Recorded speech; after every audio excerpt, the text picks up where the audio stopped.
어머니는 무죄, 말다운 편에 들어갔죠. 이게 지난해 12월 강원도 강릉에서 할머니가 운전하던 차에 타고 가다가 숨졌던 12살 손자, 이 급발진 의심 사고로 숨졌는데요. 기억하시겠습니다. 네, 기억납니다. 네, 이 손자를 잃은 할머니는 피의자가 됐고 어제 첫 조사를 받았습니다. 이 피해자가 아니라 피의자였습니다. 사고 당시 영상 먼저 보시죠.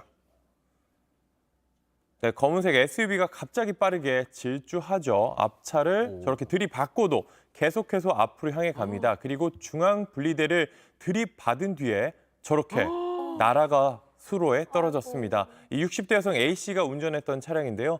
곁에는 손자인 12살 이도현 군이 타고 있었습니다. 이 사고는 CCTV와 블랙박스 등에 고스란히 담겼는데 당시 급박했던 상황 다시 한번 보시죠. 이게 안 돼! 물러나! 네, 이 사고로 이도현 군이 숨졌고 운전자인 할머니도 크게 다쳤습니다. 네, 안타까운 사고입니다. 그때 보도됐을 때 참 충격적이었는데요. 네. 다시 한번 고인의 명복을 빌겠습니다. 그런데 할머니가 말한 대로 피의자가 됐어요. 네, 맞습니다. 이 경찰은 할머니가 운전을 잘못했다고 보고 있습니다. 국립과학수사연구원이 실시한 차량 정밀 감식에서 차체 결함이 발견되지 않았다고 하는데요. 할머니가 1차 추돌 전 변속기를 중립으로 바꿨다가 다시 주행 모드로 변경한 점도 근거로 들었습니다. 네. 하지만 이 A씨 가족과 법률 대리인은 명백한 급발진 사고라고 주장하고 있습니다. 국과수에서 제대로 조사하지 않았고 자동 긴급 제동 장치도 작동하지 않았다고 밝혔습니다. 그 이슈의 소프트웨어 결함에 의해서 발생하는 건데 그 부분에 대한 소프트웨어 결함 분석은 전혀 하지를 않습니다. 그렇기 때문에 부실한 조사 결과고. 할머니는 교통사고 특례법에 따라 입건됐는데 과실치사 혐의입니다. 실수로 사고를 내 손자를 숨지게 했다는 건데요. 그래서 사고 104일 만인 어제 경찰서를 찾았습니다. 피의자 신분이었습니다. 가족 인터뷰 들어보시죠.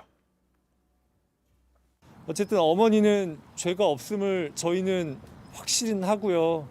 어머니가 앞으로 평생 안고 가셔야 될 그 죄책감을 오늘 이 조사 이후로 좀 덜어내셨으면 좋겠습니다. 참 아들이 세상을 떠났고 또 자신의 어머니가 지금 피의자가 된 상황에서 이렇게 인터뷰를 어떤 마음으로 했을지 참 가늠조차 할 수가 없습니다. 맞습니다. 그렇죠.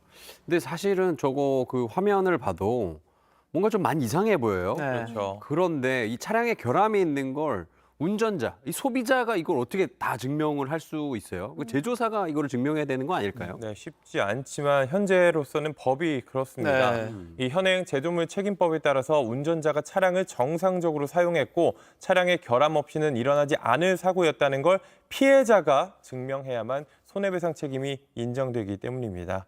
이게 쉽지는 않겠죠. 그래서 유가족 측은 제조사를 상대로 민사소송을 제기하고 급발진 의심사고 시 제조사가 결함 유무를 입증하도록 법을 바꿔달라는 국민청원을 내기도 했습니다. 그 급발진 사고마다 이런 식으로 어떻게 피해자가 사고를 맞아. 당한 사람이 이거 입증하냐라는 논란이 많았는데 이번에도 그런 또 논란이 반복되는 것 같습니다.